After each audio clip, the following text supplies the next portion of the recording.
ஓம் Shanti. Mount Abu B K. சூரஜ்பாய்ஜி அவர்களுடைய தாரணைக்கான வகுப்பு. பாபா நமக்கு அனைத்து சக்திகளையும் அதிகாரமாகவும் வரதானங்களாகவும் கொடுத்திருக்கின்றார். நாம் மாயை மீது வெற்றியடைந்து பாபாவிற்கு வெற்றி பெற்று தர வேண்டும். பாபா என்றால் சிவபாபா, சிவ பகவான் என்று சொல்கின்றோம். நிராகார சொரூபம் ஆவார். அவர் தெரிந்திருக்கிறார், இந்த ஆத்மாக்கள் எனது குழந்தைகள் இப்போது பலகீனமாகிவிட்டார்கள். மாயா இவர்கள் மீது தனது அதிகாரத்தை செலுத்திவிட்டது. இவர்கள் எந்த அளவிற்கு தேக அபிமானத்தில் வந்துவிட்டார்கள். இவர்களால் மாயாவை வெற்றியடையவே முடியவில்லை. எனவே நமது தலை மீது தனது வரதான கரங்களை வைத்து நமக்குள் அவரது அனைத்து சக்திகளையும் நிரப்பிவிடுகின்றார். இது மிகவும் அவசியமானதாகும். ஆகவே இந்த சக்திகளை பாபாவிடமிருந்து நாம் அடைந்து கொள்ள வேண்டும். அப்போது நாம் மிகுந்த சக்திசாலி ஆகிவிடலாம். மேலும் சக்திகளை தூங்கவிடக்கூடாது. எழுப்புவதற்கான முறை என்னவென்றால், அதிகாலை எழுந்தவுடன் மேலும் முழு நாளிலும் கூட நான் மாஸ்டர் சர்வசக்திவான் என்ற நினைவிலேயே இருக்க வேண்டும்.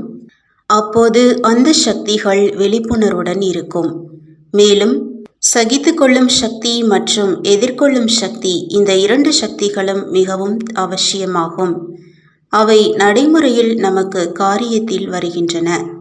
ஏனெனில் நாம் மாயாவை வென்று நமது அந்த சொரூபத்தை உருவாக்க வேண்டும்.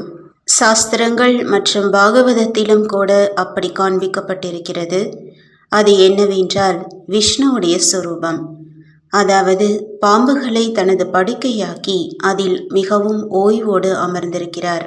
நடுக்கடலின் நடுவே நாலாபுறங்களிலும் பேரலைகள் எழுகின்றன. ஆனால் ஓய்வாக மூழ்கிய நிலையில் அவர் படுத்திருப்பதாக காண்பிக்கப்பட்டிருக்கிறது. கீதை ஞானத்தில் கூட இது இருக்கின்றது. உலகையே பாலனை செய்து கொண்டிருக்கிறார், சகாஷ் கொடுத்து கொண்டிருக்கிறார், வைப்ரேஷன்ஸ் கொடுத்து கொண்டிருக்கிறார் என்று. மேலும் ஸ்ரீ கிருஷ்ணரை கூட எப்படி காண்பிக்கிறார்கள் என்றால், அவர் பாம்பின் மீது நடனமாடுகிறார். விகாரங்கள் மீது அவ்வளவு வெற்றி நமக்கு ஏற்பட்டுவிட வேண்டும்.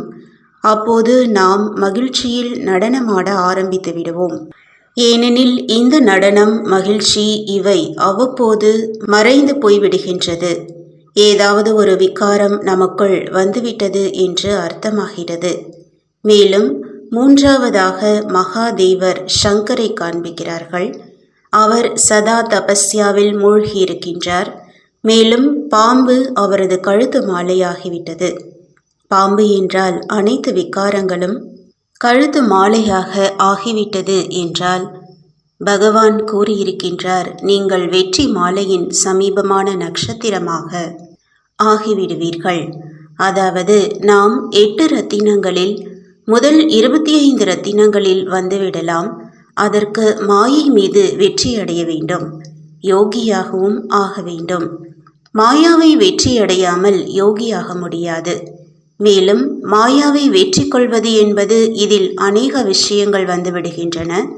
இயற்கையை வெல்வது, 5 விகாரங்களை வெல்வது, பிரச்சனைகள், தனது சுபாவ சம்ஸ்காரங்களையும் வெற்றி கொள்வது, கர்மேந்திரியங்களை வெற்றி கொள்வது, இந்த அனைத்திலும் வெற்றி கிடைத்து விடுகிறது என்றால் நாம் வெற்றி ரத்தினமாக ஆகிவிடலாம். இயற்கையையும் வெல்ல வேண்டும், பிரச்சனைகளையும் வெற்றியடைய வேண்டும். மேலும் மாயாவின் அனைத்து அம்சங்களையும் வெற்றியடைய வேண்டும். பொறாமை, துவேஷம், உனது, எனது, விஷ விகாரங்கள் இவை அனைத்தின் மீதும் நமக்கு வெற்றி ஏற்பட்டுவிட வேண்டும். ஆகவே நாம் அனைவரும் அதிக கவனம் கொடுக்க வேண்டும். நாம் மாயாவை வெற்றி அடைந்து கொண்டே சென்று கொண்டிருக்கிறோம். இப்படி கூட இல்லை, நான் சக்திசாலியாகவும் இருக்கிறேன், ஆனால் சில சமயம் தனது சக்திகளில் மறந்துவிட்டு பொறாமை, துவேஷத்தின் வசப்பட்டு விடுகின்றேன். பிற சிந்தனைகளின் வசத்தில் வந்துவிடுகிறோம். ஏதாவது ஒரு விகாரத்தின் வசப்பட்டு விடுகின்றோம். மாயை, இயற்கையின் வசப்பட்டு விடுகின்றோம். இதில் நாம் அதிக கவனம் கொடுக்க வேண்டியது மிகவும் அவசியமாகிறது. ஏனெனில் நாம் வெற்றி அடைந்துதான் ஆக வேண்டும். நாம் வெற்றி அடைந்துவிட்டால் நம்மை பார்த்து அநேகருக்கு வெற்றி அடைவதற்கான தைரியம் ஏற்பட்டுவிடும். இல்லையெனில் மாயாவை வெற்றி அடைவதில் சந்நியாசிகள், மகாத்மாக்கள் மாயாவை வெற்றி அடைவதில் மிக அதிக கஷ்டங்களை அனுபவம் செய்கிறார்கள். விகாரங்களை அமுக்கி வைக்க முயல்கிறார்கள். எங்காவது தூரமாக சென்று விடலாம், காடுகளுக்கு மலைகளுக்கு சென்று விடலாம், எங்கே விகாரமே இல்லாத இடம் இருக்கிறதோ அங்கே சென்று விடலாம். எந்த ஒரு ஆசையும் விருப்பமும் இருக்கக்கூடாது, எதுவுமே எனக்கு வேண்டாம், இப்படியெல்லாம் நினைக்கிறார்கள். ஆனால் நமக்கோ ஞானம் கிடைத்திருக்கிறது. இந்த ஞானத்தின் மூலமாக அசரீரி நிலையின் பயிற்சியின் மூலம், யோக பலத்தின் மூலம் நாம் இந்த மாயை மீது வெற்றி அடைய வேண்டும்.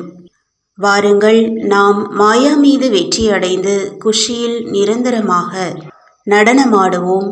மேலும் மகாதேவர் போன்று தபஸ்யா செய்வோம். ஓம் சாந்தி.